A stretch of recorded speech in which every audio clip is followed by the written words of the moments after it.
the scale of the rise of recent medical tourism is an outgrowth of globalization. There's nothing new about it. People would travel across borders or across county lines, oftentimes searching for the healthy waters, for example, in Europe. It was common to sort of go into Germany and take the spa treatments. But today what we're seeing is quite a different shift around medical tourism. For example, we used to see primarily wealthier individuals from poorer countries, and especially former colonies of European countries, or protectorates of the United States, traveling to those countries to get high-end medical treatment. What we're beginning to see now is a growth in low and middle income countries trying to develop their private healthcare facilities to attract higher paying patients from wealthier countries who might be going for any number of reasons.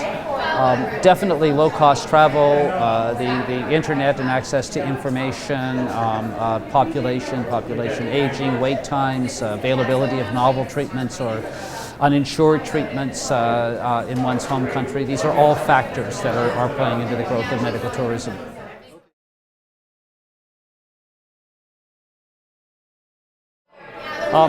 Short answer, no. Should there be? Probably, but those norms really need to apply, I think, to how we see cross-border flows generally in the health sector. So that's cross-border flows in terms of investment, cross-border flows in terms of public-private partnership issues, cross-border flows of health workers. Most countries that have developed their national public health systems have done so kind of within the confines of their borders. What globalization has done, what inexpensive travel has done, what the internet has done, is it's created an incentive for people to be able to move across those borders, but they're not moving from a public system to a public system by and large. There are some exceptions to that, but they're moving from a private system to a private system. So we're increasing the kind of privatization of healthcare through this movement. At the present time, I don't think it's a hugely serious issue compared to a lot of issues countries are facing in developing their public health systems, especially in low and middle income countries, because it's still fairly marginal. But if we allow it to grow without putting in place the appropriate regulations dealing with health equity, dealing with access for people in low and middle income countries as they try to attract high-paying international patients, then we're going to see a lot of problems.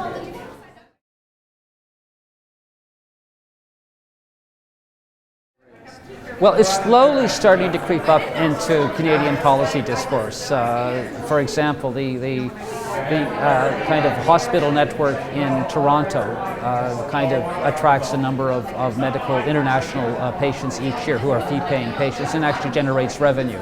Sunnybrook has kind of recently got into trouble because it was announcing that it wanted to attract some international patients or foreign patients on an experimental basis.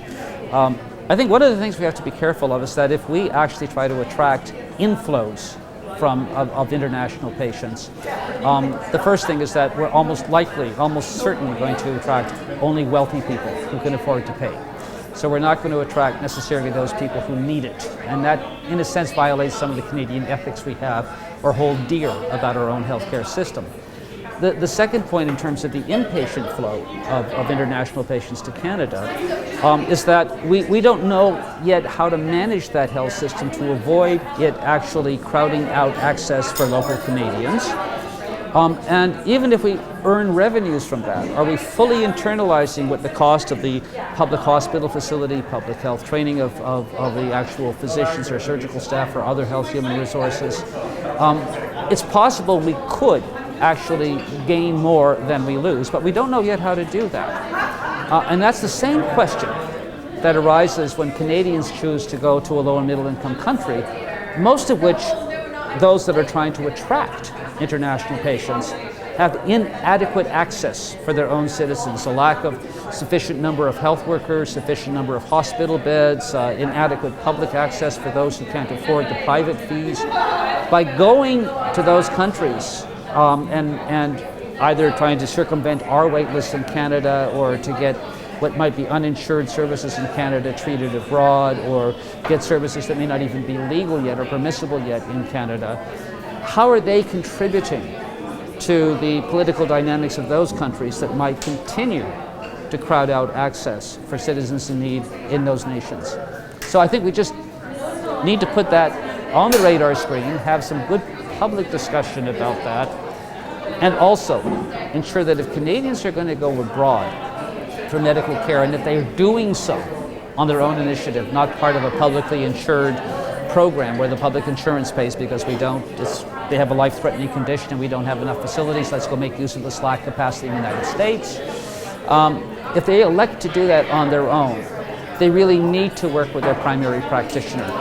Otherwise, they risk all kinds of complications coming back, inadequate information, and so on, and also need to be aware of the rising problem of extremely drug-resistant infections or antimicrobial resistance, which is coming up increasingly now from hospitals around the world. So there's a risk that they might bring something back to Canada that we don't want.